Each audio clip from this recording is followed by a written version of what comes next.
BJP के राष्ट्रीय महामंत्री अरुण सिंह से न्यूज वन इंडिया संवाददाता मनीष मिश्रा ने खास बातचीत की, आपको सुनवाते हैं।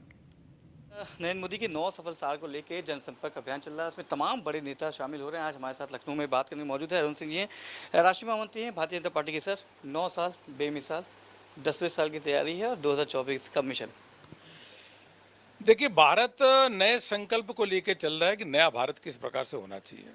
वह मोदी जी के नेतृत्व में ऐतिहासिक रूप से कार्य हुए हैं और उसको लक्ष्य को हम लक्ष्य की ओर चल रहे हैं, उसको प्राप्त करेंगे। देश में जो इंफ्रास्ट्रक्चर हो अच्छी क्वालिटी का होना चाहिए, वर्ल्ड क्लास होना चाहिए। पहले 12 किलोमीटर सड़कें बनती थी नेशनल हाईवे की, आज 37 किलोमीटर सड़कें बन रही है। देश की आज़ादी के बाद को 74 एयरपोर्ट बने थे, डबल एयरपोर्ट हो गए हैं। उसी प्रकार 111 जलमार्ग विकसित हो रहे हैं।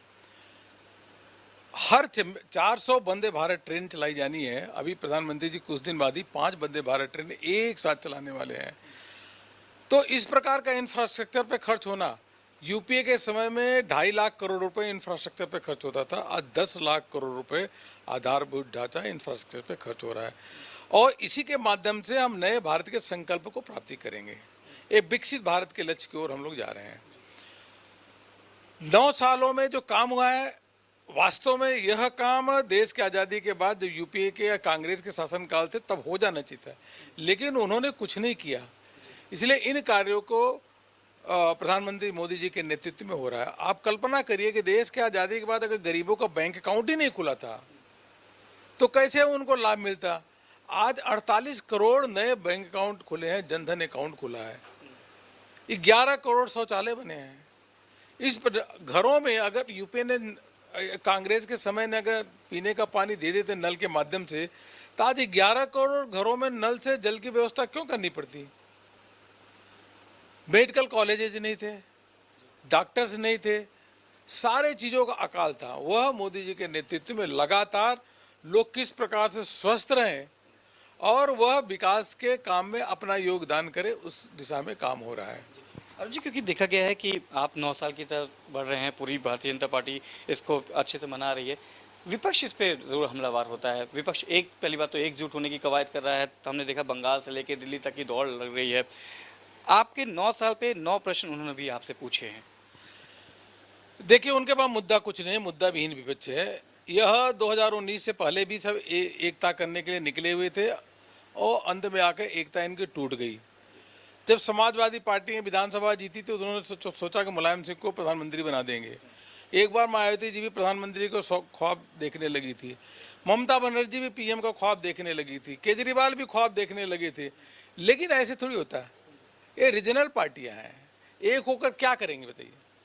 और एक हो जाए तो भी अधिकांश राज्यों में बीजेपी को 51% वोट मिल रहा है और उनके पास एजेंडा कुछ नहीं। क्या किया बताएं तो। वो तो आपसे पूछते कि आप। हाँ, तो 9 ऐसा नहीं, वो सब उनके बेक प्रश्न है। उनको यह देखना चाहिए कि अगर एमएसपी का 1.5 गुना से अधिक दाम बढ़ाया गया है तो महंगाई की बात करते हैं, तो क्या किसानों को एमएसपी बढ़ा करके उनका समर्थन मूल्य नहीं देना चाहिए, खरीदी नहीं करना चाहिए? कहे क्या विपक्ष आकर के कहे कि गेहूं दाल चावल के दाम कम कर दो, किसानों को कम दाम दो? ये कहे तो दोनों चीजें तो नहीं हो सकते ना, कि आप एक तरफ कहो कि दाल का रेट बढ़ गया और दूसरी तरफ कहो किसानों का दाम आप और अधिक मत करो। तो जब समर्थन मूल्य बढ़ाओगे तो थोड़ा दाम बढ़ेंगे। लेकिन वास्तव में देखो तो अभी आज डिफ्लेशन चल रहा है, महंगाई बिल्कुल न्यूनतम स्तर पे आज के दिन में चल रही है। इसलिए विपक्ष महंगाई की बात है, उसको कोई भी किसी प्रकार की सत्यता नहीं है। लोगों की आमदनी भी बढ़ी है। आप विपक्ष की बात करते हैं क्योंकि आपने मेन विपक्षी पार्टी बात की, हम कांग्रेस की बात करेंगे। अरुण जी, मोदी जी आते हैं बाहर, विश्व पटल पे देश का नाम होता है, विश्व गुरु के रूप में देखा जाता है।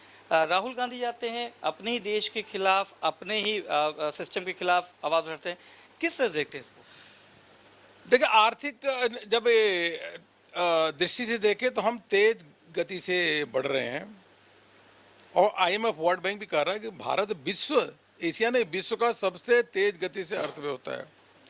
प्रधानमंत्री जी की जब सर्वे होता है हर राष्ट्रों के अध्यक्षों के बारे में, तो मोदी जी का अप्रूवल रेटिंग 74% आता है, विश्व में नंबर 1 आता है। जब प्रधानमंत्री मोदी जी जाते हैं तो उनके देश के लोग जो जैसे अमेरिका गए थे, अमेरिका के लोग ऑस्ट्रेलिया गए थे, ऑस्ट्रेलिया के प्रधानमंत्री, उनको सुनने को कम आते हैं। जब मोदी जी जाते हैं तो उनको सुनने के लिए हजारों की संख्या में आते हैं। और ऑस्ट्रेलिया का राष्ट्रपति भी प्रधानमंत्री जी को माई बॉस कहता है। तो भारत का मान सम्मान तो बढ़ा ना। हर भारतवासी को इस बात का गौरव है कि देश का नेतृत्व मोदी जी कर रहे हैं। उन्होंने देश में और देश के बाहर भी भारत का मान सम्मान बढ़ाने का काम किया है। और राहुल गांधी जी केवल भारत को नीचा दिखाने के अलावा कोई काम नहीं करते। विदेश में जाकर के आप चाइना जाओगे तो, अमेरिका जाओगे तो, लंदन जाओगे तो आप भारत के बारे में क्यों नकारात्मक छवि दिखाते हैं? क्यों गाली देने की बात करते हैं? क्यों लोकतंत्र पे हमला करते हैं? क्योंकि राहुल गांधी को सोचने की क्षमता ही बहुत कम है। उन्होंने देश को देखा ही नहीं है। और इसीलिए जितनी बार राहुल गांधी बोलते हैं उतनी बार कांग्रेस का वोट कम हो जाता है, और जितनी बार मोदी जी बोलते हैं भाजपा का वोट बढ़ जाता है। मुझे एक आखिरी सवाल, क्योंकि आप उत्तर प्रदेश के प्रवास पे हैं। भारतीय जनता पार्टी ने यहाँ पे अपना 2014 से लगातार विजय रथ जारी है। खुद मुख्यमंत्री योगी आदित्यनाथ कि हम 80 में 80 सीट जीत के एक बार फिर से प्रधानमंत्री जी को यहाँ से उत्तर प्रदेश से दिल्ली भेजेंगे। पर अखिलेश यादव कहते हैं कि इस बार 80 में 80 हम जीत रहे हैं क्योंकि विपक्ष हमारे साथ है। देखिए, उत्तर प्रदेश से लोगों को गर्व होता है कि आज यहाँ के मुख्यमंत्री योगी आदित्यनाथ जी हैं। यही यूथ उत्तर प्रदेश होता था, दंगे पे कितने दंगे होते थे, दंगों का प्रदेश हो गया था। उद्योग नहीं आते थे यहाँ पे, उद्योगपति भाग जाते थे, अपहरण होता था। आज शांत प्रिय प्रदेश है। और उत्तर प्रदेश की कानून व्यवस्था जो है उसकी चर्चा पूरे देश के कोने कोने में है। इसलिए योगी जी का हम अभिनंदन करना चाहेंगे। और प्रधानमंत्री मोदी जी के नेतृत्व में जो काम हुआ है वह, और योगी जी ने उत्तर प्रदेश में जो कानून व्यवस्था और अन्य काम किए हैं उनको लेकर के हम सभी सीट जीतने की ओर कोशिश कर रहे हैं और जीतेंगे भी। बहुत बहुत धन्यवाद। ये थे अरुण जी जो बताया था कि आप 80 में 80 का जो दावा है उसको हम पूरा करेंगे क्योंकि जनता के लिए काम किया है और जनता के बीच में जनता के काम के साथ हम वापस जाएंगे। वीडियो जर्नलिस्ट वीरेंद्र साथ मनीष मिश्रा, न्यूज़ इंडिया, लखनऊ।